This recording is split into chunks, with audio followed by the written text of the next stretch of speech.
Hello dear student, কেমন আছো সবাই? ভালো? যাক, আমিও ভালো। যাক, আবার তোমাদের সামনে হাজির হয়েছি দর্শনের লজিক ক্লাস নিয়ে। যাই হোক, আবার তোমাদের সকলকে আমাদের এলিট অ্যাপসের পক্ষ থেকে জানাই স্বাগতম। যাই হোক, আগের দিন আমরা তোমাদের সঙ্গে যেটা আলোচনা করেছিলাম, শেষ যে বচনের গুণপরিমাণ এবং তার ব্যাপ্য ও অব্যাপ্য নির্ণয় শেষ করেছিলাম। তাই আজকে আমরা নতুন একটি অধ্যায় বা চ্যাপ্টার শুরু করব। তো আজকে যেটা আলোচ্য বিষয় মোস্ট ইম্পর্টেন্ট এবং গুরুত্বপূর্ণ একটা টপিক, যেখান থেকে অবশ্যই প্রশ্ন হবে, বড় প্রশ্ন এবং ছোট প্রশ্ন। যে আজকে যেটা আলোচনা করব আমরা তোমাদের সঙ্গে, সেটা ভালো করে যদি বুঝতে পারো তাহলে বাড়িতে তোমাদের আর নতুন করে মুখস্থ করার দরকার নেই। খুব সহজভাবে, সুন্দরভাবে তোমাদের সামনে আজকে প্রেজেন্টেশন করব বা আলোচনা করব। দেখবে তোমরা বাড়িতে আর নতুন ভাবে পড়ার প্রয়োজন বোধ হবে না। যেটা আজকে আলোচনা করব, নতুন অধ্যায় বচনের বিরোধিতা ও তার প্রকারভেদ। তো এই যে নতুন চ্যাপ্টার বা নতুন অধ্যায়, এখান থেকে তোমাদের লজিক্যালি পার্ট সেটা অতটা গ্রাহ্য হয় না, অতটা ইম্পর্টেন্ট না। মেন হচ্ছে তোমার থিওরিক্যাল, নোট ভিত্তিক। আর নোট ভিত্তিক আলোচনাটা এতটাই সহজ ভাবে আলোচনা করব বা এতটাই ভাবে ইজি আলোচনা করব, দেখবে তোমাদের বাড়িতে কোনো পড়ার দরকার নেই। যেটুকু আলোচনা করব তার মধ্যেই তোমাদের সমস্ত বিষয় অলরেডি জল হয়ে যাবে। খুব সহজভাবে, সুন্দরভাবে তোমরা সবকিছু শিখে নেবে। দেখো, এখান থেকে অনেক প্রশ্ন হয়, অনেক তথ্যমূলক প্রশ্ন হয়, অনেক নোট প্রশ্ন হয়, কিন্তু আমরা এত গাদা এত নোট এত পড়া চাবো না, দরকার নেই। অত পড়তে গেলে মাথা পাগল হয়ে যাবে। তবে আমরা সহজভাবে যদি এইটুকু বুঝে নিতে পারি, অল্পটুকু বুঝে নিতে পারি, সেখান থেকে যা প্রশ্ন দিক, যে যা প্রশ্ন আসবে তোমরা অনায়াসেই করতে পারবে। তা চলো, তাহলে আমরা শুরু করি আজকের আমাদের আলোচ্য বিষয়।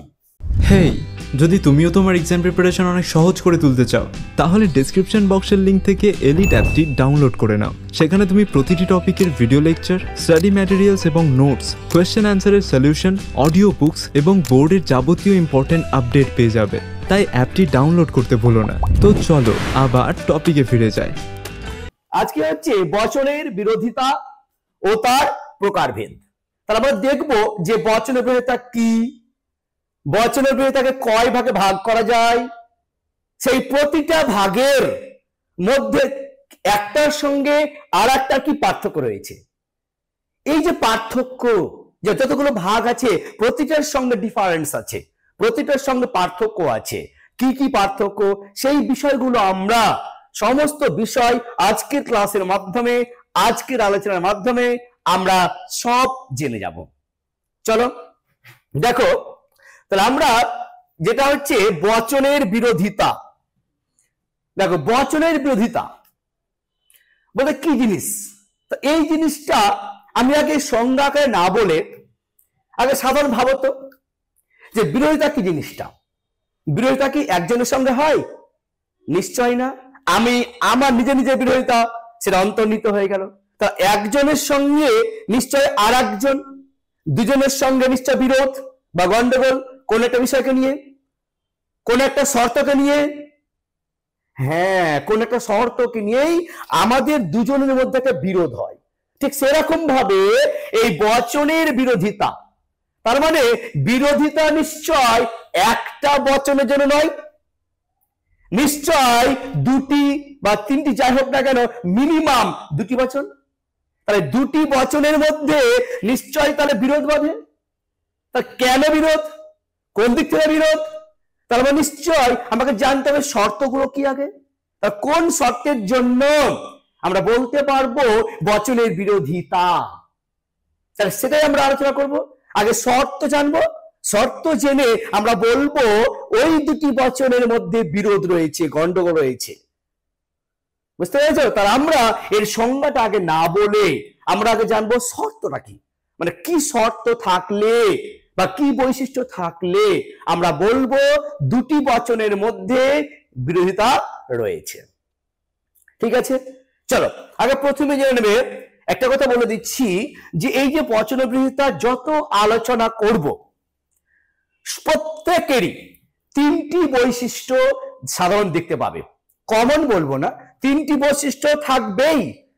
তারপরে একটা অতিরিক্ত বৈশিষ্ট্য থাকে, সেটা হচ্ছে সত্যমূল্য, সেটা পরে ব্যাপারটা বলছি। তিনটি বৈশিষ্ট্য কম, এই তিনটি বৈশিষ্ট্য প্রত্যেকেরই আছে, ইকুয়ালিটি বলবো না, কমন বলবো না, বৈশিষ্ট্য আছে। এই তিনটি যদি বৈশিষ্ট্য, তিনটি যদি শর্ত তোমরা বুঝে নিতে পারো তাহলে পুরো বিষয়টা একদম জল হয়ে যাবে। তাহলে আমরা প্রথমে দেখে নেব যে বচনের বিরোধিতার শর্তগুলো কি কি, মানে দুটি বচনের মধ্যে বা তিনটি বচনের মধ্যে যাই হোক না কেন তাদের মধ্যে কি কি শর্ত, কোন শর্তের জন্য তাদের মধ্যে বিরোধ রয়েছে সেইগুলো আমরা দেখে নেব। চলো দেখো লিখেছি বচনের বিরোধিতার শর্ত বা বৈশিষ্ট্য। তার মনে রাখবে এই যে শর্তগুলো আছে, এই শর্তগুলো যদি কারোর মধ্যে থাকে তবে তাকেই বলবো আমরা বচনের বিরোধিতা। তাহলে দেখি শর্তগুলো কি রয়েছে। দেখো প্রথমে দেখি দুটি বচন হতে হবে। তার মানে কি, যখন আমরা কোনো বচন বিরোধিতা করতে যাব তখন কি বলবো, দুটি বচন হতে হবে, মানে যে কোনো দুটি বচন, এনি ওয়ান। দেখো তো আমরা আগে কি শিখেছিলাম, নিরপেক্ষ বচন কটি, চারটি, এ, ই, আই, ও। এই চারটি বচনের মধ্যে যে কোনো দুটি বচন হলেই হবে। যেমন আমি যদি বলি একটা এর সঙ্গে ই, অবশ্যই হবে। আবার যদি বলি না আয়ের সঙ্গে ও, হ্যাঁ অবশ্যই হবে। যে কোনো দুটি বচন, তোমরা চারটার মধ্যে যে কোনো দুটি বচন নিয়ে নেবে। ঠিক আছে, নেক্সট চলো, দুটি বচনের বচন দুটির উদ্দেশ্য বিদেহ একই হবে। একই মানে এক, তার মানে এই যে আমি আই নিয়েছিলাম আর ও নিয়েছিলাম, এই দুটি বচনের এটার যা উদ্দেশ্য হবে এটার সেম একই উদ্দেশ্য হবে। উদ্দেশ্য কিন্তু পরিবর্তন করা যাবে না। শুধু উদ্দেশ্য নয়, দেখো বিধেয় আছে, তার মানে বিধেয়টাও এক হবে। তাহলে আমরা দেখি দেখলাম বচন দুটির উদ্দেশ্য ও বিধেয় একই হতে হবে। তার মানে প্রথমে যে বচনটা নেব তারপরে যে বচনটা নেব, এই দুটি বচনের উদ্দেশ্য যা থাকবে সেম একই, বিধেয় যা থাকবে সেটা সেম একই। যদি আমরা এখানে আই নিই আর এখান থেকে কি এ নিলাম, তাহলে এর যা উদ্দেশ্য যদি এ উদ্দেশ্য হয়, এর এও এ উদ্দেশ্য, এই যদি সি বিধেয় হয় এরও সি বিধেয়। তারপরে একটু বুঝতে পারলাম যে দুটি যেমন বচন প্রয়োজন ঠিক সেরকম কি রাখবে, বচন দুটির উদ্দেশ্য বিধেয় একই হতে হবে, মানে একই রকম হতে হবে, উলট পালট উদ্দেশ্য হলে হবে না। দেখো এবার যে শুধু দেখো বচন দুটির মধ্যে কেবলমাত্র গুণের পার্থক্য থাকবে অথবা কেবলমাত্র পরিমাণের পার্থক্য থাকবে অথবা গুণ ও পরিমাণ উভয়ের পার্থক্য থাকবে। দেখো কেমন জিনিস, প্রথমে কি বললাম দুটি বচন হতে হবে, তারপরে কি বললাম সেই দুটি বচনের উদ্দেশ্য বিধেয় কি এক হতে হবে। 3 নম্বর কি বলছি, দেখো এর মধ্যে দেখো তিনটা দেখো ঢুকে আছে, 1 2 আর 3। দেখো কেবলমাত্র কি গুণের পার্থক্য, গুণ মানে কি শিখেছিলাম আগের দিন ক্লাসে, কি আলোচনা করলাম, গুণ দুই প্রকার, সদর্থক এবার কি নঙর্থক। তাহলে আমরা সদর্থক কি দেখে বুঝেছিলাম, সমর্থক বুঝেছিলাম হয় দেখে, আর নঙর্থক বুঝেছিলাম কি নয় দেখে। তাহলে আমাদের গুণের পার্থক্য বলতে বোঝাবো প্রথমটাইতে হয় হয়, তারপরটিতে নয় হয়, তাহলে সদর্থক আর নঙর্থক গুণের পার্থক্য হয়ে গেল। এইরকম জিনিসকে বোঝাবো। তাহলে কি বুঝলাম আমরা, যে দুটি বচনের কথা বলেছে সেই দুটি বচনের কি পার্থক্য হবে, গুণের পার্থক্য হতে পারে। যে দেখা যায় গুণের পার্থক্য হলো না, তবে কি বলেছে না কেবলমাত্র পরিমাণের পার্থক্য হবে। তাহলে কি গুণের পার্থক্য না হলেও চলবে?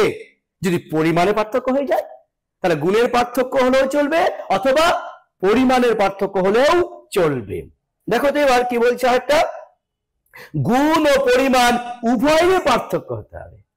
তিনটে কন্ডিশন না, একটা হচ্ছে গুণের পার্থক্য হলেও চলবে, 2 নম্বরটা হচ্ছে পরিমাণের পার্থক্য হলেও চলবে, আর না হয় গুণ ও পরিমাণ উভয়েরই পার্থক্য। এই তিনটা পার্থক্যের মধ্যে যে কোনো একটা পার্থক্য থাকতেই হবে। তাহলে আমরা কন্ডিশন, এই তিনটি কন্ডিশন যদি পূরণ করতে পারি তবেই তাকে বলবো আমরা বচনের বিরোধিতা। ঠিক আছে, চলো এবার আমরা সেটা একটু উদাহরণের সাথে দেখে নিই। দেখো তো যে সকল মানুষ হয় মরণশীল, এটা একটা বচন নিয়েছি আমি। দেখো তো এখান থেকে আমি কিনেছি আই নিয়েছি, তাহলে কোন কোন মানুষ হয় মরণশীল। তাহলে আমরা দেখবো এই দুটি বচনের মধ্যে ওই শর্তগুলো পূরণ করছে কিনা। দেখে নাও, ফার্স্ট শর্ত কি বলেছিলাম, দুটি বচন হবে। দেখো তো একটা এ বচন একটা আই বচন হয়েছে। 2 নম্বর কি বলেছিলাম, বলেছিলাম যে উদ্দেশ্য বিধেয় এক হবে। দেখো তো উদ্দেশ্য মানুষ একই হয়েছে। আবার কি বললাম, বিধেয় কি হবে, একই হবে। দেখো তো বিধেয় মরণশীল, তার নিশ্চয়ই এক হয়েছে। তাহলে উদ্দেশ্য এক, বিধেয় এক হয়ে গেল। তাহলে 1 নম্বরটা হয়ে গেছে, 2 নম্বরটা হয়ে গেছে। এবার দেখি 3 নম্বরটা। 3 নম্বর কি বলেছিলাম, দুটি বচনের মধ্যে হয় গুণের পার্থক্য, না হয় পরিমাণের পার্থক্য, অথবা উভয়েরই পার্থক্য। দেখি কোনটা আছে। চলো দেখো তো এখানে বলছে হয়, এখানেও হয়, তার মানে গুণের পার্থক্য হলো না। এবার আমরা দেখবো পরিমাণটা। দেখো তো এ বচনের পরিমাণ কি শিখেছিলাম, সামান্য। সামান্য কে কে হয়, এ আর ই। তাহলে এ বচনের পরিমাণ হয়ে গেল সামান্য। আর আই বচনের পরিমাণ কি শিখেছিলাম, বিশেষ। তাহলে পার্থক্য হলো না, অবশ্যই পার্থক্য হলো। Very good. দেখো এ বচনের পরিমাণ সামান্য আর আই বচনের পরিমাণ হলো বিশেষ। তাহলে আমরা এটা কি পার্থক্য পেলাম, পরিমাণের পার্থক্য পেলাম। আর আমরা কি বলেছিলাম যে তিনটি পার্থক্যের মধ্যে যে কোনো একটা পার্থক্য হলেই হবে।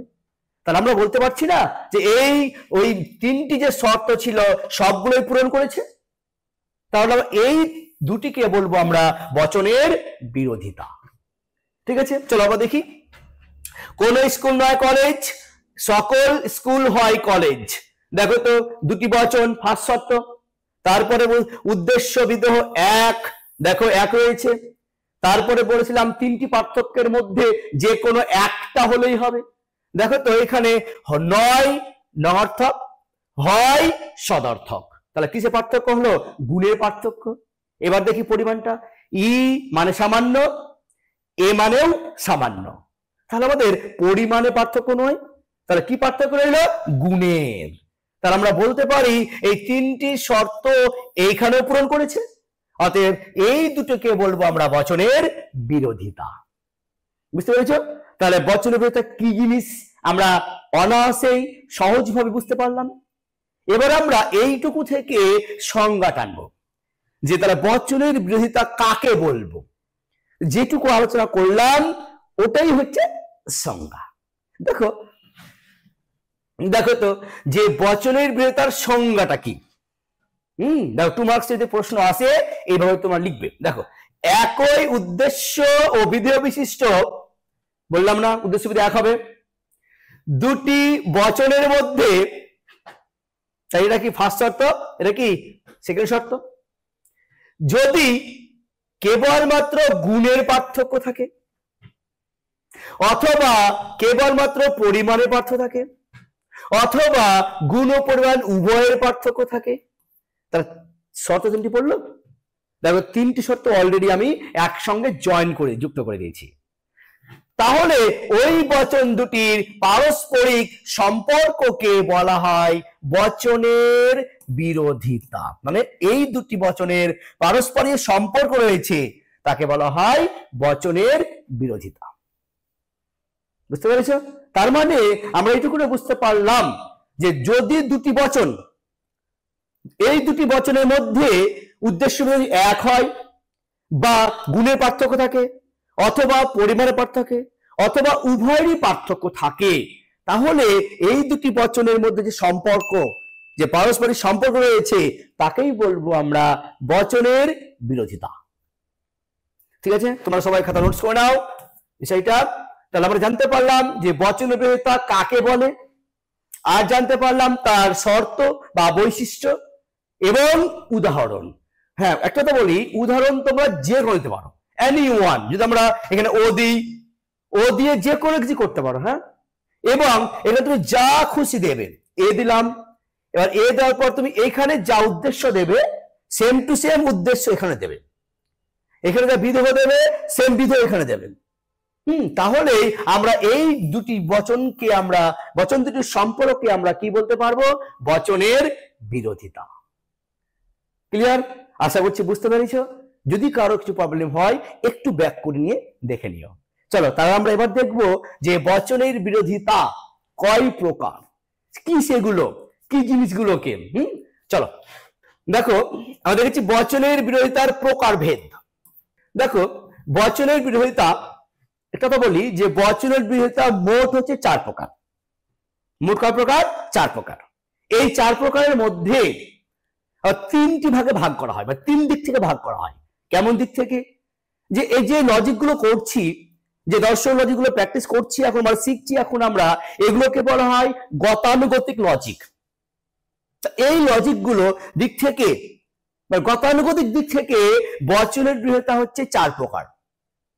কিন্তু অ্যারিস্টটল, যে দার্শনিক, গ্রিক দার্শনিক, তিনি এই বচনের বিরোধিতার এই 4 প্রকার বিরোধিতাকে তিনি স্বীকার করেন না। তিনি বলেছেন বচনের বিরোধিতা হলো 2 প্রকার। তাহলে কি পেলাম? সাধারণ বা গতানুগতিক 4 প্রকার। অ্যারিস্টটল বলছেন না 2 প্রকার। সেটা কি পরে বলছে এগুলো আমরা 2 প্রকার। আর এখনকার নব্য দার্শনিকরা বলছে 1 প্রকার। তাহলে এখন 3টা ভাগ করলাম। তাহলে সাধারণ মতে 4টি, অ্যারিস্টটল হচ্ছে 2টি, আর নব্যদের মতে হচ্ছে 1টি। সেই বিষয়গুলো আমরা প্রথমে দেখে নেব।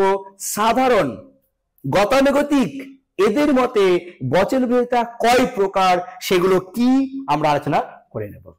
চলো দেখো, বচনের বিরোধিতা হচ্ছে 4 প্রকার।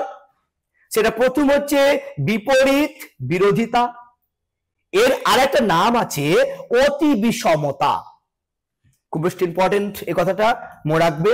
এটা দিয়ে প্রশ্ন অনেক সময় দেয়, অনেক সময় তখন তোমাদের অনেকটা সমস্যা হয়ে যায়। দেখো, তাহলে বিপরীত বিরোধিতার অপর নাম হচ্ছে অতি বিষমতা। আর একটা হচ্ছে অধীন বিপরীত বিরোধিতা, তার অপর নাম হচ্ছে অনুবিষমতা। এই দুটো যদি তোমাদের কোনো ডাউট বলে মনে হয় এটা না এটা, কোনটা হবে, তখন তোমরা মনে রাখবা যে বিপরীত তো আগে হয়, অধীন তো পরে হয়। আর আগে যে হয়েছে সে নিশ্চয় বড়, আর পরে যে হয়েছে সে নিশ্চয় ছোট। আর ছোট মানে অনু মানে ক্ষুদ্র, ছোট হয়। অতএব অনুবিষমতা ছোট মানে অধীন বিপরীত বিরোধিতা। আর অতি মানে বেশি, মানে বড়, অতএব অতি বিষমতা হলো বিপরীত বিরোধিতা। বুঝতে পেরেছো? চলো তাহলে আমরা দেখি পরেরটা। অসম বিরোধিতার অপর নাম হচ্ছে অতিবর্তিতা অনুবর্তিতা। আবার বিরুদ্ধ বিরোধিতার অপর হচ্ছে বিরুদ্ধতা। ঠিক আছে, এই নামগুলো একটু ভালো করে খাতা নোটস করে নিও। ঠিক আছে, তা তোমাদের পক্ষে প্রশ্ন যেভাবে আসুক না কেন বুঝতে আর সমস্যা হবে না। চলো এবার আমরা কি বলতো এই বিষয়গুলো প্রত্যেকটা নিয়েই আলোচনা করব, ডিসকাস করব। তবে একটা কথা মনে রাখবে, এই সমস্ত এটার যেমন আমরা আলোচনা করলাম 3টি শর্ত, এটা সেম এই প্রত্যেকটার শর্তগুলো আমরা 3টি বার আলোচনা করব। একটা করে এক্সট্রা জানবো, সেটা পরে।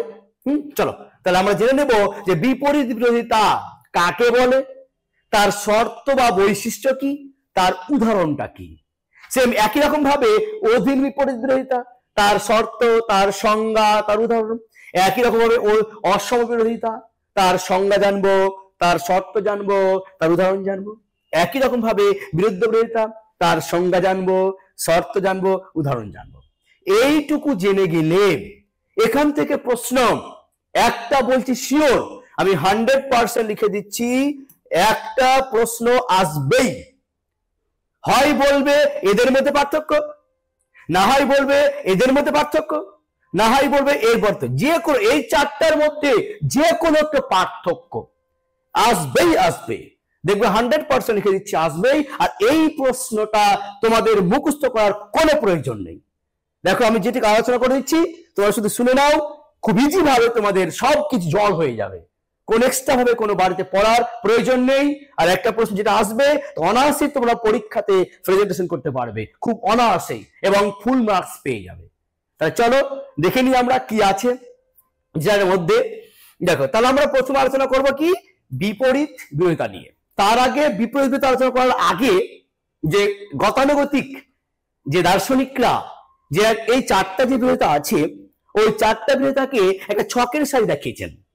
সেই ছকটা তোমরা এইভাবে করবে, প্রথমে একটা এইরকম ভাবে অঙ্কন করবে বর্গ করার পর এই এ আর ই, দেখো এখানে এ দেবে, এ তারপরে বি সরি ই দেবে, তারপরে আই দেবে, তারপর ও, এ ই আই ও, ঠিক আছে।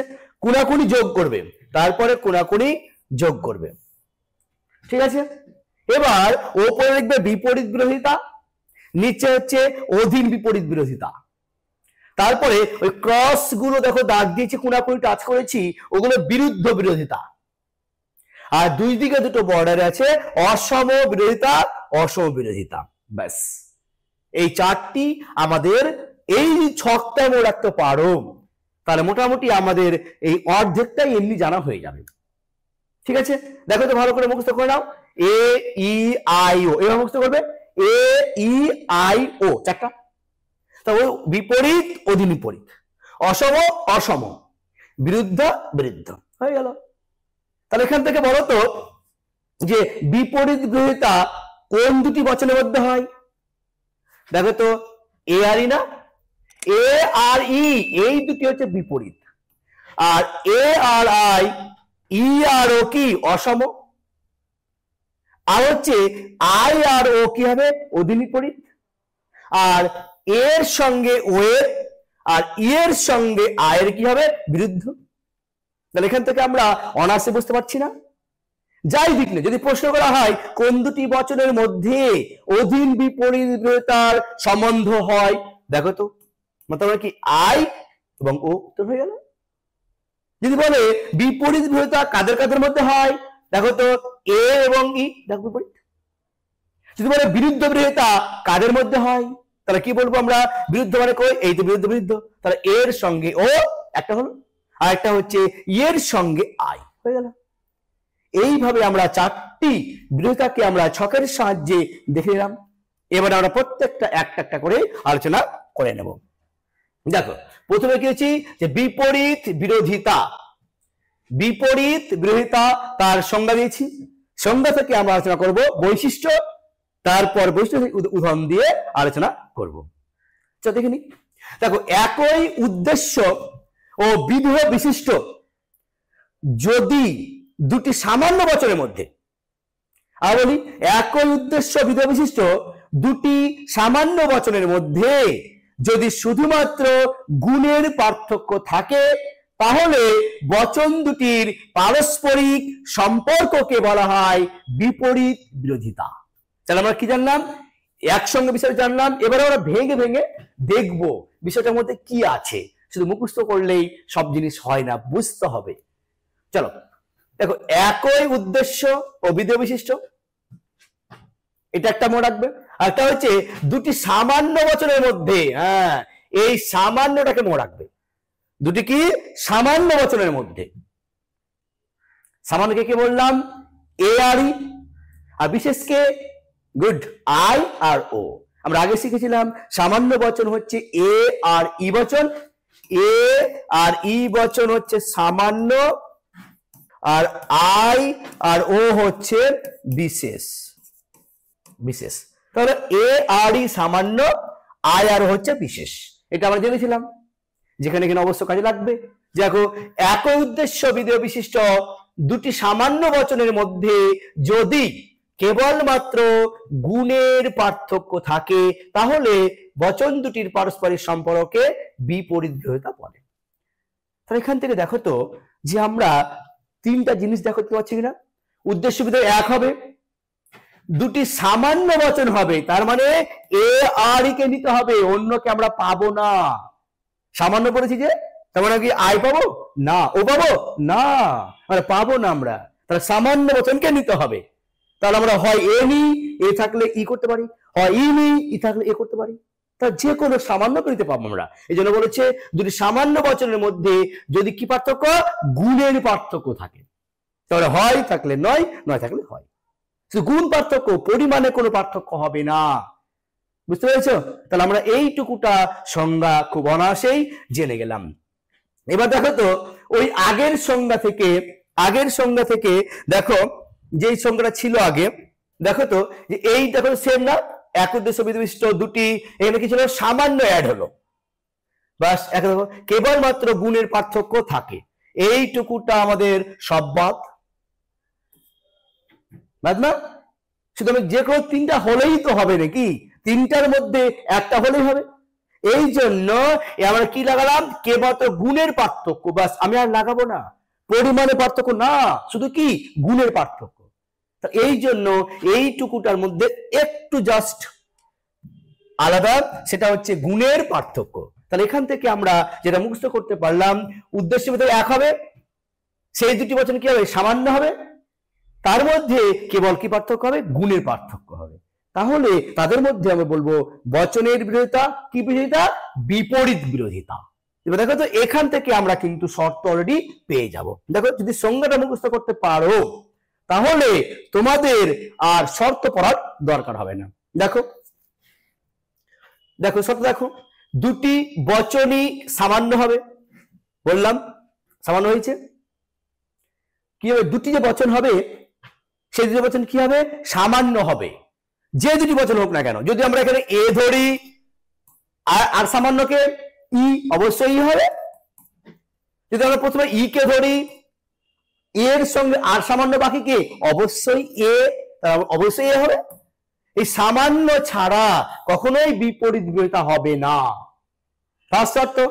এবার দেখো 2 নম্বর শর্ত কি বলছে, দুটি বচনের উদ্দেশ্য বিদেহ একই হবে। এটা দেখো তো কমন না, আগেরটা তো কমন ছিল না, যে ওরও ছিল উদ্দেশ্য বিদেহ এক। একটা কথা মনে রাখবে, শর্ত প্রতিটার শর্তের মধ্যে একটা কমন, সেটা কি 2 নম্বরেরটা, উদ্দেশ্য বিদেহ এক হতে হবে। যার বলুক না কেন, বচনের বিরোধিতা যাই বলুক না কেন, উদ্দেশ্য বিদেহ কিন্তু কমন, উদ্দেশ্য বিদেহ এক প্রত্যেকটারই হবে, সেই বিপরীত বিরোধিতা দিক আর যাই দিক না কেন, উদ্দেশ্য বিদেহ একই হবে। দেখো এবার দেখো তো দুটি বচনের মধ্যে কেবলমাত্র কি পার্থক্য, গুণের পার্থক্য। তার মানে মনে রাখবে যে দুটি বচনের কথা বলবে না, শুধু গুণেরটাই পার্থক্য হবে, পরিমাণ কিন্তু দেখবো না, ঠিক আছে? তার গুণটাই কিন্তু আলাদা। তাহলে এই তিনটি শর্ত পূরণ করলেই আমরা বলবো তাদের মধ্যে কি সম্পর্ক রয়েছে, বিপরীত বিরোধিতা। তাহলে কি জানলাম, দুটি বচন হবে, উদ্দেশ্য বিধেয় এক হবে, তারপরে বললাম যে দুটি বচনের মধ্যে কেবল গুণের পার্থক্য হবে, ঠিক আছে? আর এটা হচ্ছে এক্সট্রা, যেটা বললাম একটু আগেই, হ্যাঁ নিয়মটা মনে রাখবে, দুটি বচন কখনো একসঙ্গে সত্য হতে পারে না, কিন্তু মিথ্যা হতে পারে। তার মানে একটা টি হলে অপরটা কি হবে, অবশ্যই মিথ্যা হবে। দুটি একসঙ্গে টি টি হবে না, দুটি একসঙ্গে কখনোই টি টি হবে না। একটা টি হলে অপরটা অবশ্যই মিথ্যা হতে হবে, বুঝতে পেরেছো? অবশ্যই টি টি করা যাবে না, মানে একসঙ্গে দুটি বচন কখনোই সত্য হতে পারে না, এক কিন্তু মিথ্যা হতে পারে, বুঝতে পারলে? একটা সত্য হলে অপরটা অবশ্যই মিথ্যা হবে। এটা হচ্ছে কি, দুটি বচন কখনো একসঙ্গে সত্য হতে পারে না, কিন্তু মিথ্যা হতে পারে, এটা আর একটা বৈশিষ্ট্য বা শর্ত। তাহলে আমরা এই তিনটি যে বৈশিষ্ট্য আলোচনা করলাম, শর্ত আলোচনা করলাম, এইটুকুর মধ্যে আগেরটা ডিফারেন্স মনে রাখবে, শুধু সামান্যটা অ্যাড করেছি, আর এইখানে কি এই শুধু গুণেরটাই নিয়েছি, পরিমাণটাও নিইনি, উভয়টাও নিইনি। ঠিক আছে, এবার দেখো একটা উদাহরণের সাহায্যে বিষয়টা কি বলতে চাইছে। দেখো যে সকল মানুষ হয় মরণশীল, কোন মানুষ নয় মরণশীল। এবার দেখবো এই দুটি বচনের মধ্যে বিপরীত বিরোধিতা আছে কিনা। তার কি বললাম যে যে কোনো দুটি বচন যে বিপরীত তখনই হবে যখন এই তিনটি শর্ত পূরণ করবে। যে তিন শর্ত পূরণ করে নেয় তাহলে বলবো অবশ্যই বিপরীত বিরোধিতা আছে, আর না থাকলে নেই। দেখো তো, দেখো এ বচন সকল মানুষ হয় মরণশীল, ই বচন কোনো মানুষ নয় মরণশীল। দেখো এই দুটি বচনই সামান্য হবে, এ আর ই সামান্য না? অবশ্যই। দেখো এও যেমন সামান্য, ইও তেমন সামান্য, তাহলে অবশ্যই প্রথমটা আমার স্বীকার করেছে, সামান্য হয়েছে। 2 নম্বর দেখি, দুটি বচনের উদ্দেশ্য বিদেহ একই হবে। দেখো তো এটার উদ্দেশ্য কি? মানুষ। এটার উদ্দেশ্য কি? মানুষ, একই উদ্দেশ্য হয়েছে।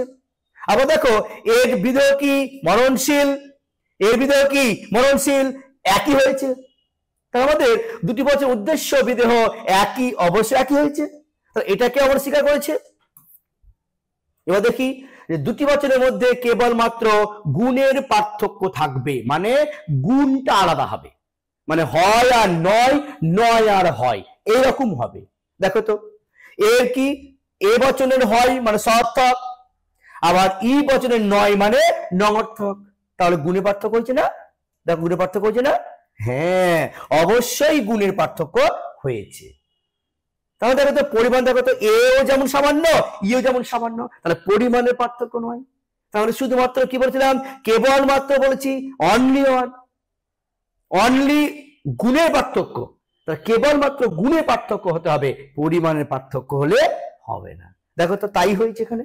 অতএব এই তিনটি শর্ত পূরণ করার জন্যই আমরা বলবো এই দুটি বচনের মধ্যে যে সম্পর্ক রয়েছে তাকেই বলা হয় বিপরীত বিরোধিতা। বুঝতে পেরেছ?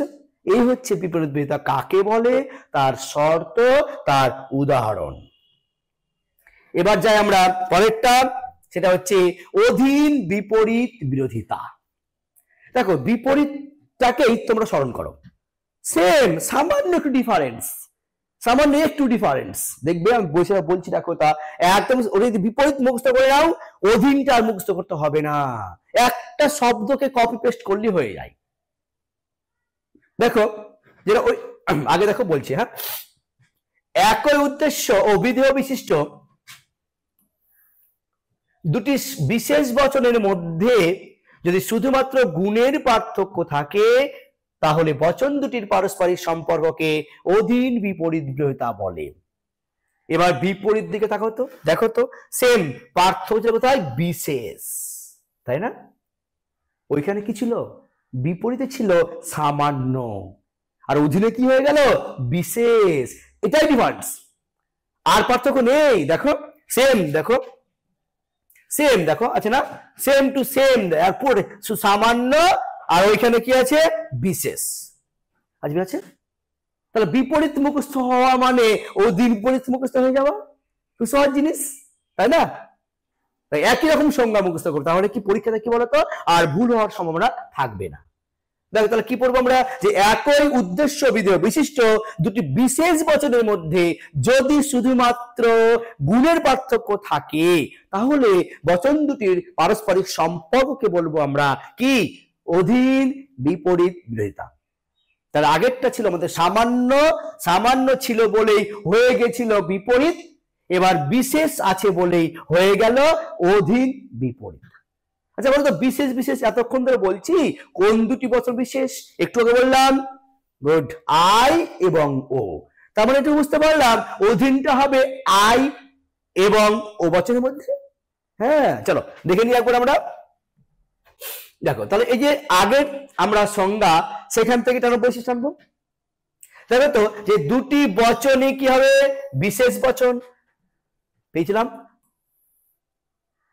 বুঝতে পারলাম। তার দুটি বচন বিশেষ, একটা পেলাম শর্ত।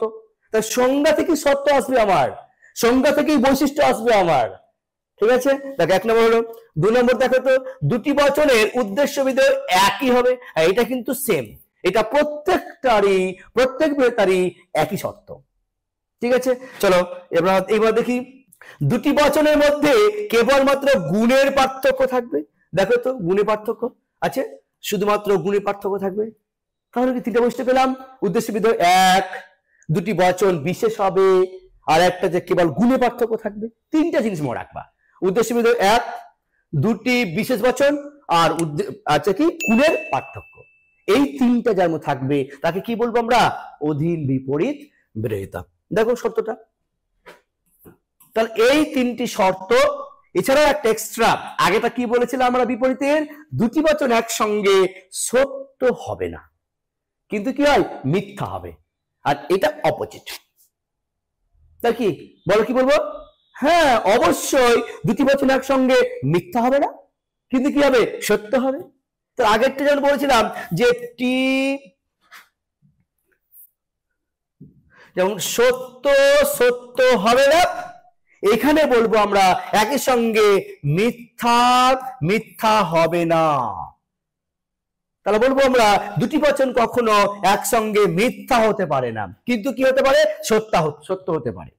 যেমন উদাহরণ দেখো একটা, আমি আই বচনের সঙ্গে ও বচন, যদি এই দুটি বচনের এই বিরোধিতা করতে যাই, তাহলে এটা যদি সত্য হয়, তাহলে এটা কি হবে, সেটা আমরা এই নিয়মের দ্বারা বলতে এখন বলবো না, সেটা আমরা বলছি আগে।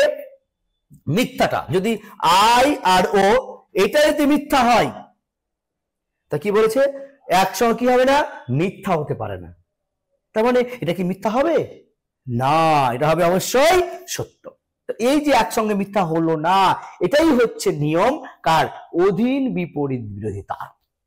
এই নিয়মগুলো আমরা এর পরের ক্লাসে যতগুলো আছে নিয়ম, যখন বচনের বিরোধানুমান আলোচনা করব, তখন সুন্দরভাবে সহজ করে ছবি এঁকে বা ছকের সাহায্যে বিষয় দেখিয়ে দিব আমরা। যদি এখানে আমরা বচনের বিরোধিতা করছি, এই নিয়মগুলো তখন এইখানে আলোচনা না করে সংক্ষেপে আলোচনা বলে দিলাম। এরপর পরের ক্লাসে আমরা বিরোধানুমান, সত্যমিথ্যা কিভাবে করতে হয়, লজিক কিভাবে করতে হয়, ওইগুলো আমরা পরের ক্লাসে সুন্দরভাবে আলোচনা করে দেব। ঠিক আছে, চলো তাহলে দেখো, তাহলে এই যে আমরা তিনটি টানলাম বৈশিষ্ট্য, 1 নম্বর কি টানবো, দুটি বচন হবে, দুটি বচনের উদ্দেশ্য বিধেয় এক হবে, আর দুটি বচনের মধ্যে দুটি বচন হলে হবে না, দুটি বচন কি হতে হবে, বিশেষ বচন হবে, দুটি বিশেষ বচন হবে, সেই দুটি বিশেষ বচনের মধ্যে উদ্দেশ্য বিধেয় এক হবে, এবং সেই দুটি বচনের মধ্যে কেবল গুণের পার্থক্য থাকবে। আর এটা তো বললাম একসঙ্গে মিথ্যা হতে পারে না, কিন্তু সত্য হতে পারে।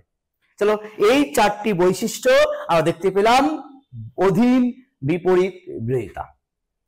এবার আমরা দেখব একটা উদাহরণ নিয়ে, যে এই উদাহরণটার মধ্যে যদি এই শর্তগুলো পূরণ করে, তবেই বলবো আমরা কি তাদের মধ্যে বিরোধিতা আছে, নচেত নেই। দেখো দিয়েছি আমরা, কোন কোন ফুল হয় লাল, আর কোন কোন ফুল নয় লাল, মানে আই নিয়েছি আর ও নিয়েছি। এবার দেখবো যে ওই শর্তগুলো এইখানে পূরণ হচ্ছে কিনা। দেখো তো, আমরা প্রথম শর্ত কি বলেছিলাম, দুটি বচনেই বিশেষ হবে। দেখো তো হয়েছে কিনা, আই এবং ও বিশেষ না, অবশ্যই বিশেষ। আই যেমন বিশেষ বচন, ও তেমন বিশেষ বচন, অতএব দুটি অবশ্যই বিশেষ বচন হয়েছে। তাহলে 1 নম্বরটা আমাদের অনায়াসে স্বীকার করেছে, মেনে নেওয়া হয়েছে। 2 নম্বর দেখি, আবার 2 নম্বরটা হচ্ছে যে দুটি বচনের উদ্দেশ্য বিধেয় এক হবে। দেখো তো হয়েছে কিনা, এই উদ্দেশ্য দেখো ফুল, এই উদ্দেশ্য ফুল, এক হয়েছে। বিধেয় দেখো তো লাল, বিধেয় লাল, হ্যাঁ একই হয়েছে। তাহলে আমার দুটি শর্ত পূরণ করলো, উদ্দেশ্য বিধেয় অবশ্যই একই হলো। এবার দেখে নিই আমরা 3 নম্বরটা কি আছে, দুটি বচনের মধ্যে কেবলমাত্র গুণের পার্থক্য থাকবে। তাহলে দেখো তো গুণের পার্থক্য আছে কিনা, দেখো তো হয় আর নয়, পার্থক্য নেই, অবশ্যই পার্থক্য। কেন, হয় মানে হলো সদর্থক, আর নয় মানে হলো নঅর্থক। তাহলে অবশ্যই পার্থক্য আছে না, অবশ্যই পার্থক্য আছে। তার মানে আর দেখো তো আই আর ও কি বিশেষ, তাহলে পার্থক্য কি হলো, একটা সামান্য বিশেষ তো হলো না। অতএব এই দুটির মধ্যে পরিমাণে পার্থক্য নেই। কি পার্থক্য আছে? অবশ্য গুণে পার্থক্য আছে। তাহলে আমরা দেখতে পেলাম অবশ্য গুণে পার্থক্য হলো। তা এই যে তিনটি শর্ত কথা বললাম, 1 2 3, এই তিনটি শর্ত তার মধ্যে আছে না? অবশ্যই আছে। আর তিনটি শর্তের মধ্যে থাকার জন্যই আমরা বলবো এই দুটি বচনের যে পারস্পরিক সম্পর্ক, আর সেই সম্পর্কে বলা হয় অধীন বিপরীত বিরোধিতা। এইরকম ভাবে আই এবং ও দিয়ে যে কোনো উদাহরণ দিতে পারো, শর্ত তিনটা পূরণ হলেই আমরা বলে দেব অধীন বিপরীত বিরোধিতা। তোমরা আগেও করতে পারো, তারপর আই করতে পারো, কোনো ব্যাপার না। শর্ত তিনটি থাকতে হবে। সেটা উদ্দেশ্য বোধহয় এক, সেটা গুণের পার্থক্য, হ্যাঁ দুটি বিশেষ বচন, এই তিনটি শর্ত পূরণ করলেই আমরা বলে দেব। ঠিক আছে, এবার আমরা দেখতে পেলাম যে অধীন বিপরীত বিরোধিতা কাকে বলে, তার জানলাম বৈশিষ্ট্য বা শর্ত, তার জানলাম কি আমরা উদাহরণ। তাই দেখো তো এখান থেকে যদি আমরা পার্থক্য করতে চাই, যদি আমরা বিপরীতের সঙ্গে অধীনে পার্থক্য করতো, তাহলে একদিকে দেখো তো, একদিকে যদি বলি আমরা বিপরীত আর অধীন বিপরীত, দেখো বিপরীত অধীন বিপরীত যদি এর মধ্যে পার্থক্য পড়লো, ধরো আমি কিন্তু পার্থক্য পড়িনি বা পড়াইনি, আলোচনা করিনি, দেখো তো পার্থক্য করতে পারবো কিনা। তাহলে প্রথমে আমরা যেটা আলোচনা করলাম, হ্যাঁ মোর আগে পার্থক্য, মোর আবার শর্তটা বা বৈশিষ্ট্যটা।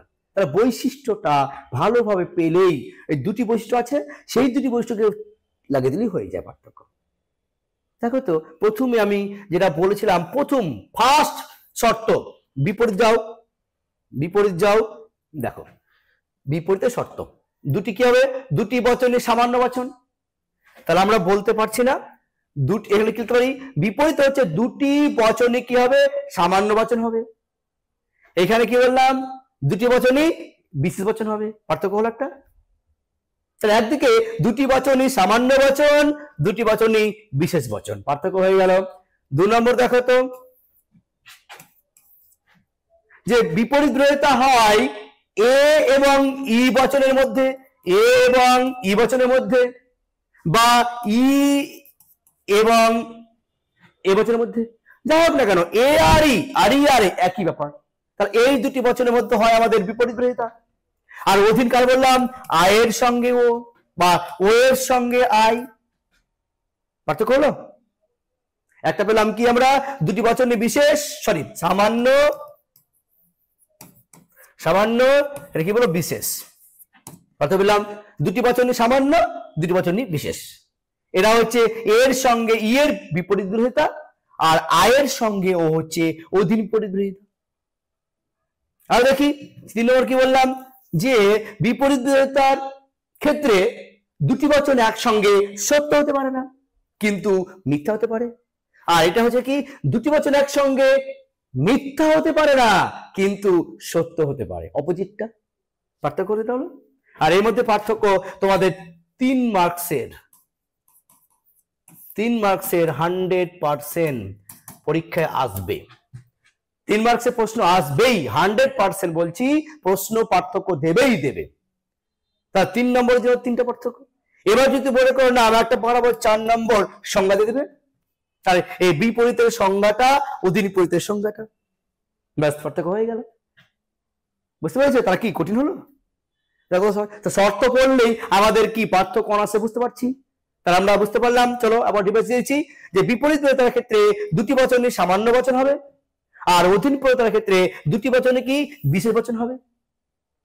2 নম্বরটা হচ্ছে এ আর ই বচনের মধ্যে বিপরীত বিরোধিতা হয়, এবং আই আর ও বচনের মধ্যে অধীন বিপরীত বিরোধিতা হয়।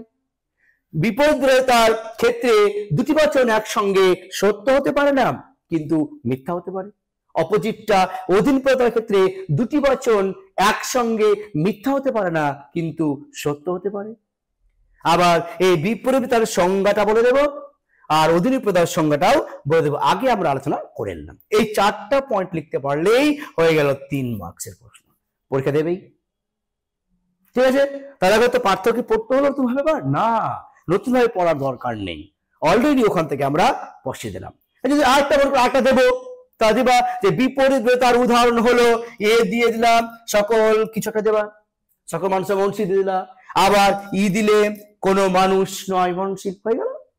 আবার যদি বলো অধিনিপ্রত উদাহরণ দিবে, একটা উদাহরণ দিলে একটা আই যে কোনো একটা বচন লিখলে তার সঙ্গে ও এই সেম দেখে বসে দিলাম, হলো। শুধুমাত্র পার্থক্য কি নয় আর হয়, পাঁচ হয়ে গেল, তাকে পাঁচখানা পয়েন্ট হয়ে গেল।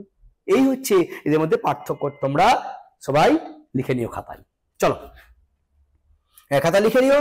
আর এছাড়াও আমাদের এই ক্লাসটার যে নোট, কত রকম নোট হয়, কত রকম বিষয় যে প্রশ্ন পরীক্ষা আসতে পারে, সমস্ত কিছু আমরা নোট পিডিএফ আকারে আমাদের এলিট অ্যাপের মাধ্যমে সব আপলোড করে দেব। তোমরা সবাই এলিট অ্যাপের মাধ্যমে ওখান থেকে ডাউনলোড করে নিও, পড়ে নিও, দেখবে সমস্ত প্রশ্ন তোমরা কমন পেয়ে যাবে। এছাড়াও এখনো যারা তোমরা অ্যাপ ডাউনলোড করোনি, এলিট অ্যাপ ডাউনলোড করোনি, তারা অবশ্যই এলিট অ্যাপটি ডাউনলোড করে নাও প্লে স্টোর থেকে। আমাদের ডেসক্রিপটিভ লিংকের নিচে লিঙ্ক দেওয়া আছে, সেই লিঙ্ক থেকেও ডাউনলোড করে নিতে পারো। ডাউনলোড করে নিয়ে এই সমস্ত ক্লাস রেকর্ডিং এবং নোট পিডিএফ আকারে সমস্ত বিনামূল্যে তোমরা পেয়ে যাবে। চলো তাহলে আমরা দেখি এবার পরেরটা। দেখো পরেরটা হচ্ছে কি অসম বিরোধিতা। জানলাম কি আমরা বিপরীত, জানলাম কি অধিবিপরীত, এবার জানবো আমরা অসম বিরোধিতা। দেখো যে অসম বিরোধিতার আগে আমরা শর্ত জানি, দিয়ে জানবো আমরা কি পার্থক্য বা বৈশিষ্ট্য বা উদাহরণ। ঠিক আছে, চলো দেখো দুটি বচনের উদ্দেশ্য বোধহয় এক হতে হবে। তার মানে কি এখানে আমি একটাতে অ্যাড করি যে দুটি বচন হবে। একটা তো মনে রাখবা দুটি বচন, সেটা সামান্য নয় আবার বিশেষের নয়, যে কোনো মানে মনে রাখবা এর বয়সটা হচ্ছে কি দুটি বচন হতে হবে। ফার্স্ট অসমর ক্ষেত্রে দুটি বচন হতে হবে, সেটা এর সঙ্গে যে কোনো কিছু না, যে কোনো কিছু নয়, সেই দুটি বচন আমাদেরকে দেখবো এই দিক থেকেই করতে হবে। এরা কি বলতে চাইছে সেই দুটি বচনের মধ্যে দেখতে হবে এখানে বাকি শর্তগুলো কি তার উপর নির্ভর করবে। এই দুটি বচন যে কোনো নয়, এই দুটি বচনের মধ্যে বলা হয়েছে একটা হবে সামান্যের মধ্যে, একটা হবে বিশেষের মধ্যে, মানে সামান্য একটা আর বিশেষ একটা। সামান্য এ আর ই আছে, এদের মধ্যে একটাকে নেব, আর বিশেষ আই আর ও আছে, এদের মধ্যে একটাকে নেব। ঠিক আছে, তবে এই দুটোর মধ্যেই আমরা যে পাবো সেটা হচ্ছে আমাদের কি অসম বিরোধিতা। তাহলে প্রথম আমরা কি জানলাম যে দুটি বচন কি নেব, দুটি বচন হবে, সেই দুটি বচন স্পষ্ট সামান্য বলবো না, আবার কি বিশেষও বলবো না। ঠিক আছে, একটা সামান্য নেব, একটা বিশেষ নেব, বুঝা গেল। দুর্বল দেখো তো দুটি বচন উদ্দেশ্য বিধেয় এক হবে, এটা কমন, আগে বলেছি না উদ্দেশ্য বিধেয় এক হবেই। এবার দেখো তো যে বচন দুটির মধ্যে শুধুমাত্র পরিমাণের পার্থক্য থাকবে, মোস্ট ইম্পর্টেন্ট, পরিমাণের পার্থক্য থাকবে।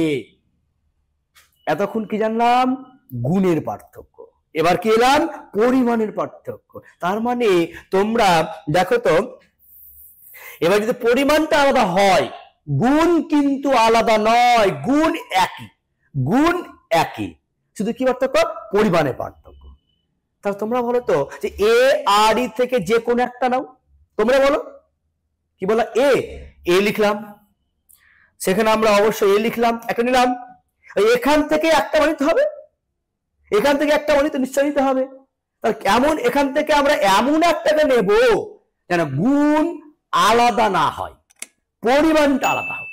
দেখো তো যদি আমরা এখানে ও নিই, ও এর তো নয়, হলো না আলাদা, এর কি তাহলে গুণটা আলাদা হয়ে গেল না, গুণ আলাদা না হয়, পরিমাণটা আলাদা হোক কিন্তু গুণ যেন আলাদা না হয়।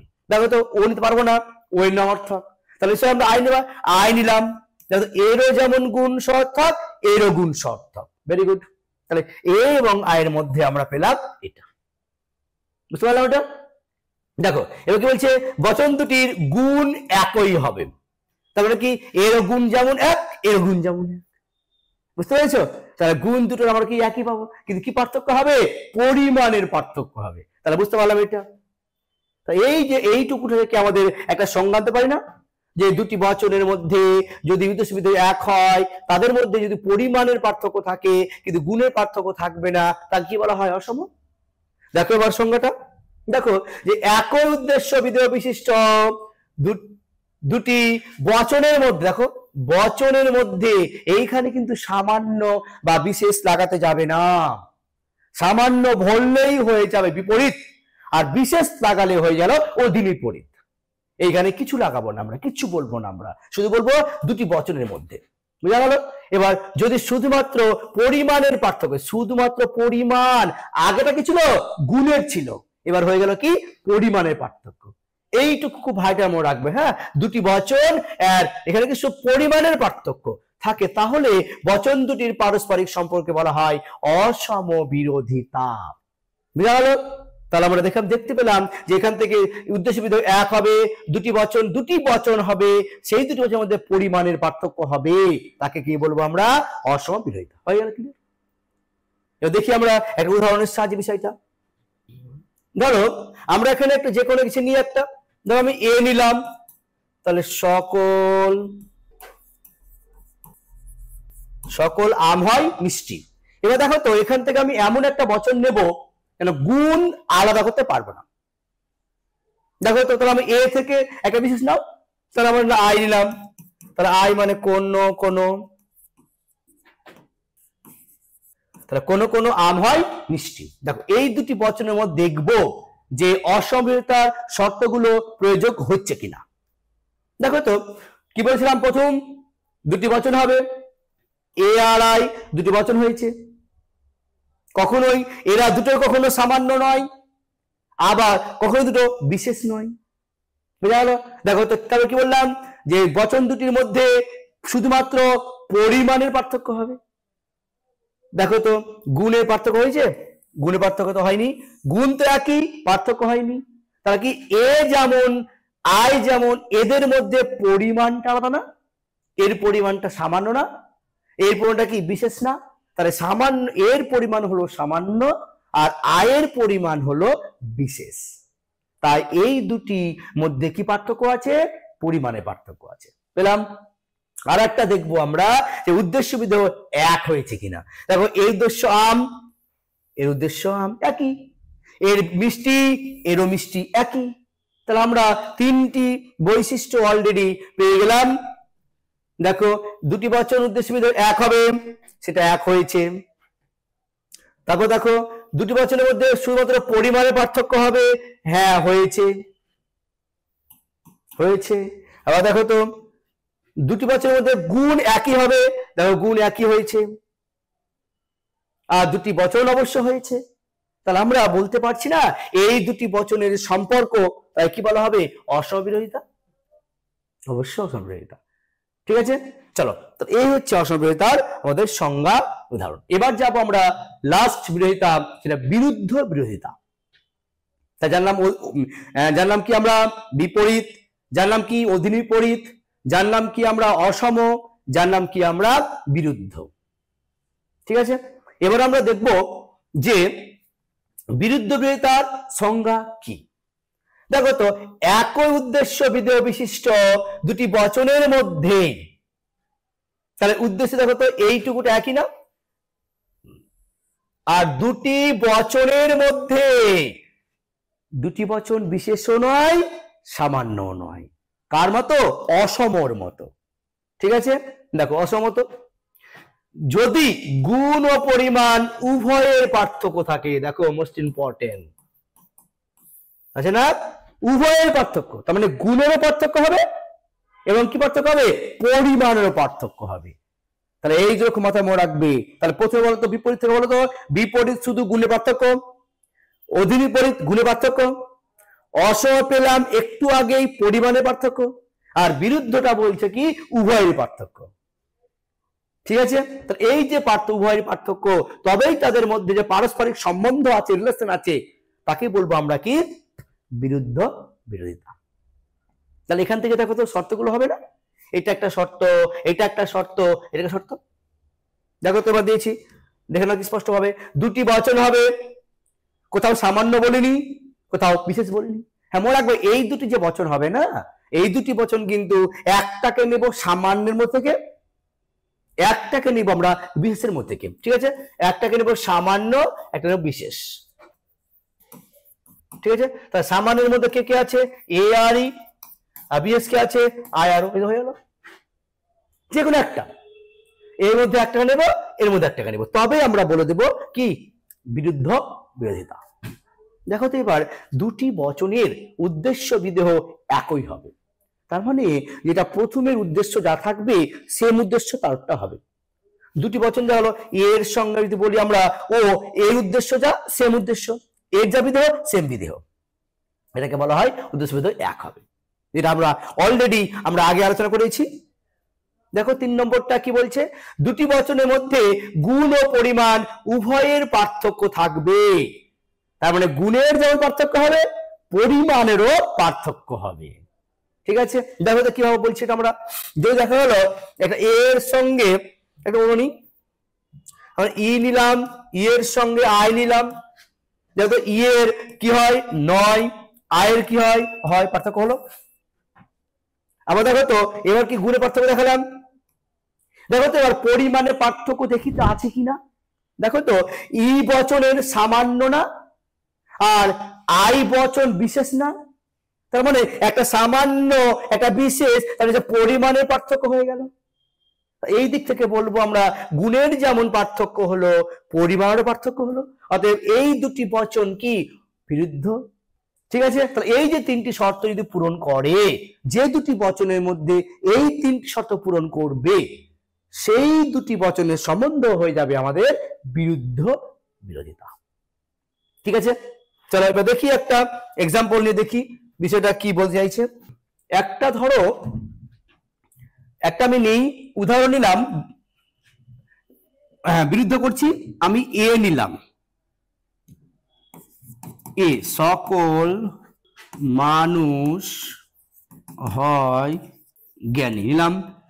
এর সঙ্গে সঙ্গে এমন একটা কিছু নেবে তোমরা যে যেন গুণের উপর উভয়ের পার্থক্য হয়, তাহলে এটা সামান্য হলো, এটা আমরা ও নিই, কোন কোন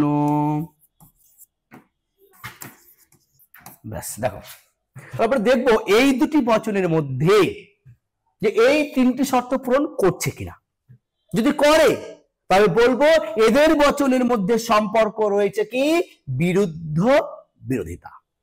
দেখো তো যে দুটি বচন হবে, অবশ্য দুটো বচন হয়েছে, তাহলে প্রথম শর্ত পূরণ করেছে। আবার 2 নম্বর দেখো তো দুটি বচন উদ্দেশ্য বিদেহ একই হবে, উদ্দেশ্য এরও মানুষ, উদ্দেশ্য এরও মানুষ, উদ্দেশ্য আমার পূরণ করেছে, বুঝা গেল? এবার দেখো তো দুটি বচনের মধ্যে গুণ ও পরিমাণ উভয়ের পার্থক্য থাকবে। দেখো তো গুণ আছে কিনা, তার আগে গুণ দেখে নি। এ বচনের গুণ হয় দেখে হয় সদর্থক, আর দেখো তো ও বচনের গুণ কি 9, 9 মানে নঅর্থক, নঅর্থক, তা পার্থক্য হলো না?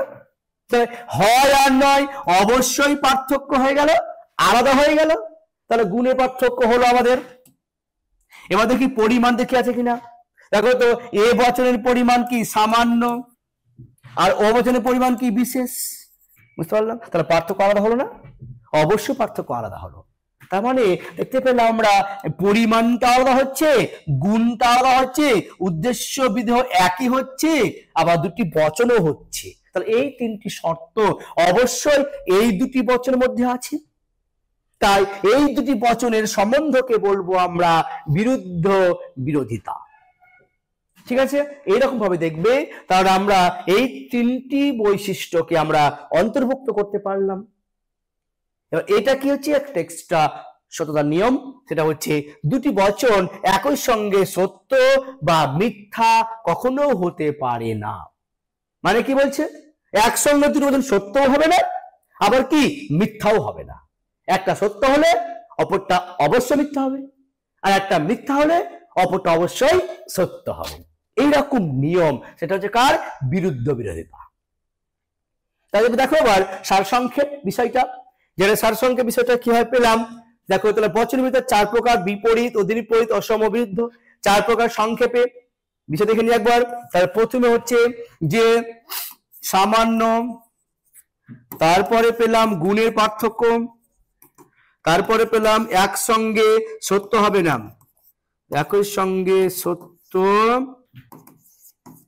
সত্য হবে না, এটা সেম। তাহলে এক, এটা এক হচ্ছে বিশেষ, এটা হচ্ছে গুণের, এটা 3, সে মিথ্যা হবে না, মিথ্যা হবে না। অসম, দুটি বচন, 2 পরিমাণের, 3, এটা নিয়মটা বলবো না, পরে বলবো। এটা হচ্ছে দুটি বচন, গুণ ও পরিমাণ, সত্য হবে না, আবার মিথ্যা হবে না। ব্যাস, এই তো, এইটা সারসংক্ষেপ। যেন সারসংক্ষেপটা একদম ইজি ভাবে। এবার আমরা দেখবো এদের মধ্যে যাই পার্থক্য দিক, যাই প্রশ্ন দিক, আমরা এখান থেকে আলোচনা করে নেব। দেখো আগে দেখে নি প্রশ্নটা কিভাবে হয়। যে বিপরীত দ্বৈতার সঙ্গে অধীন দ্বৈতার পার্থক্য পেয়ে যাবো আমরা, আবার বিপরীত দ্বৈতার সঙ্গে অসম দ্বৈতার পার্থক্য ওখান থেকে পেয়ে যাবো, আর বিপরীত দ্বৈতার সঙ্গে বিরুদ্ধ দ্বৈতার মধ্যে পার্থক্য ওখান থেকে পেয়ে যাবো, আর অধীন বিপরীতার সঙ্গে অসমবিরোধিতার মধ্যে পার্থক্য ওইখান থেকে পেয়ে যাব, আবার অধীন বিপরীতার সঙ্গে বিরুদ্ধ বিরোধিতার পার্থক্য আমরা ওখান থেকে পেয়ে যাব। দেখো আমরা এর আগে এই সমস্ত প্রশ্নের বিষয়, সমস্ত প্রশ্নের আলোচনা আমরা একটু আগেই বলে দিলাম। তোমরা হয়তো বুঝতে পারোনি, হয়তো বুঝতে পেরেছো, একটু আবঝাবঝা আছে। এবার আমরা সুন্দর এই সমস্ত প্রশ্নের উত্তরটা এবার আমরা সহজেই সংক্ষেপে আলোচনা করে নেব।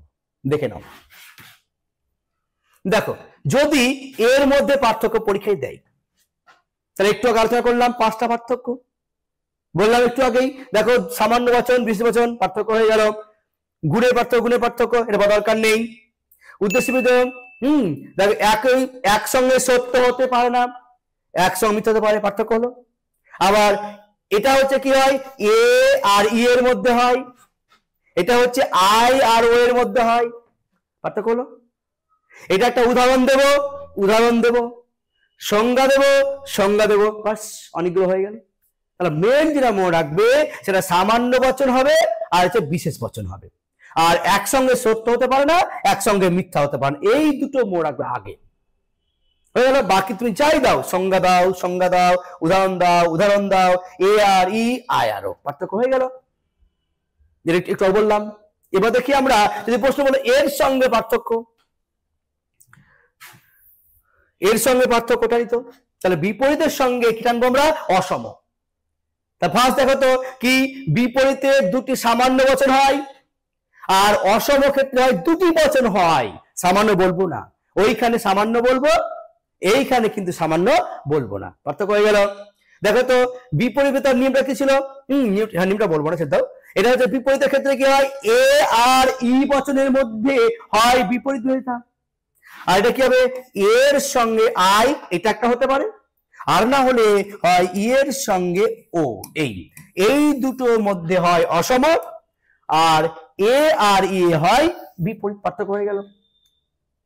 আবার টানতে পারি যে এর সংজ্ঞা দেব, এর একটি উদাহরণ হলো এ দিয়ে একটা যে করে দেব, সকল মানুষের দেব একটা, আবার ই দিয়ে একটা উদাহরণ দেব, তাহলে উদাহরণ দেব, সংজ্ঞা দেব, দুটো হলো। তারপর দেবো যে এই দুটি সামান্য হয়, এই দুটি বচন হয়, 3টে হলো। তারপরে বলে দেবো এ আর ই দুটি বচনের মধ্যে বিপরীত হয়, এ এবং আই, ই এবং ও এই দুটির মধ্যে অসম হয়, 4টা হলো। আর তোমাদের পরীক্ষা আসবে 3 নম্বরের জন্য, ঠিক আছে। এবার যদি বলি আমরা যে সেটা হলে এর সঙ্গে কি হয়, যদি বলি আমরা এর সঙ্গে কি পার্থক্য, মানে বিপরীতের সঙ্গে বিরুদ্ধ কি পার্থক্য আছে, কমন কি সংজ্ঞা, এর সংজ্ঞা দিয়ে দেবেন, এর সংজ্ঞা দিয়ে দেবেন, পার্থক্য হল একটা।